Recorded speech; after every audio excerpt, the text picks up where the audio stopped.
Hi there, it's Ina here, and I want to show you this kit I picked up very recently at Michael's. It's made by Recollection. It was very inexpensive. I paid $6.55 for it, I think, and that was not on discount. That was the regular price. And inside you have some jump rings, a small chipboard journal with 5 pages, and a rather large one with 10 pages. And after I finished my last chipboard journal, if you remember, it looked like this when it was all done. And if you missed the videos on this, please check the link below and you can look up the details of this. Anyway, after I was done with this, I was determined to make myself another chipboard journal, as working on these big sturdy pages is just a lot of fun. But I wanted one which comes completely apart so I can work loose leaf. And when I checked into chipboards, at least here in my city, it was more expensive than I thought. So this was way cheaper than making it from scratch. So the front page and the back page have these 4 tabs here. And then the inside pages, there is 10 of them. They have 4 pages with 1 little tab each. And then the other pages are straight. Now I'm thinking of cutting the tabs of these 4 so that all my inside pages will be the same size. But I will leave the tab intact on these 2, which are the cover pages, because I'm thinking they may help me make a closure or add embellishments or what have you. So I will start by decorating the cover, and join me for that.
As you saw, I created mirror images of texture on both cover pieces, and as soon as that is dry, I cover everything in gesso, including a little bit on the inside edges.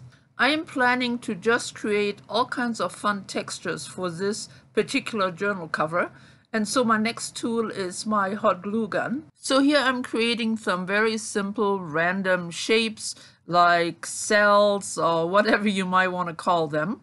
And yeah, my little glue gun here does not want to accept the new stick too well, so I have to put my finger on it, but eventually it works with me. Now, from experience, I know that this dry hot glue does not accept paint very well. One way to remedy that and to also create more texture is to just cover it with a piece of napkin. Now I'm just using one of those leftover pieces, the backside of a napkin, the white part. So I'm using some glue to attach it right over the hot glue, and that will ensure a nice surface as I start working with paints a little later on. Now I can just lift off the excess And as soon as that's done, I'm tacking down the edges again with a little more glue. And then of course all that has to dry.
As you probably noticed, I only added more texture to the front cover. I'm keeping the back cover a little more simple.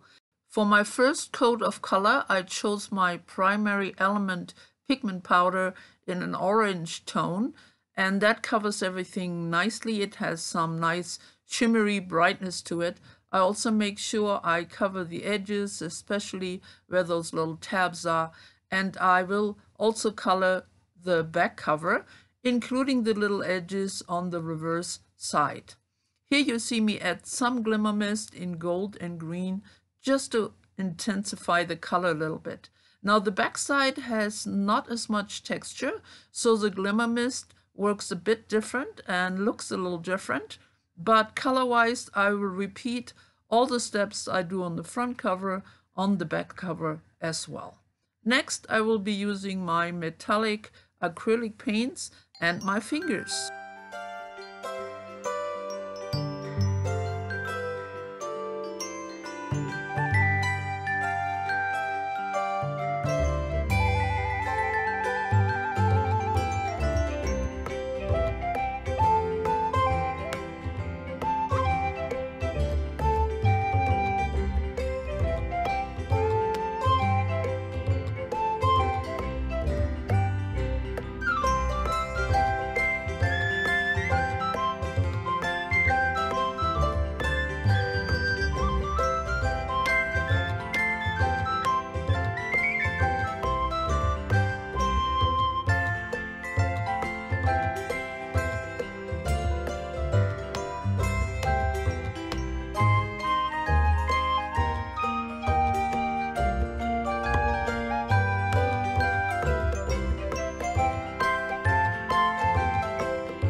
So after bringing out the texture using the Archival ink, I also added a little more glimmer mist here and there. I'm really just playing now to see what I can do to enhance all this texture.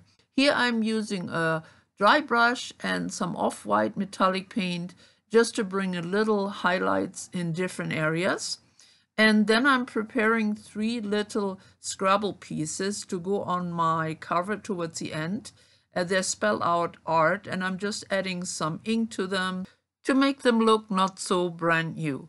Then I will be using my Pitt Pen Big Brush marker in brown for a little bit of edging and shading. Now these markers are perfect for that purpose, but I've been told that they have been discontinued. So if you know of a company who makes something like this, which would be a good replacement for it, let me know, because I think these pens are really a lot of fun to have in your stash. So after that's done, and I'm doing it to the front and back cover and to the inside and the outside of it, I will be going on with, I have to use a little copper, right? I can't quite do without it. But really, in this case, I'm using very, very little, just a little bit, and mostly on the fabric texture.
I just got myself the supplies to do some embossing, and of course I had to play with it. So I did a little bit on the texture in the front, as you saw, and now I'm just writing my name. I'm really just having fun with some new supplies. So here it is.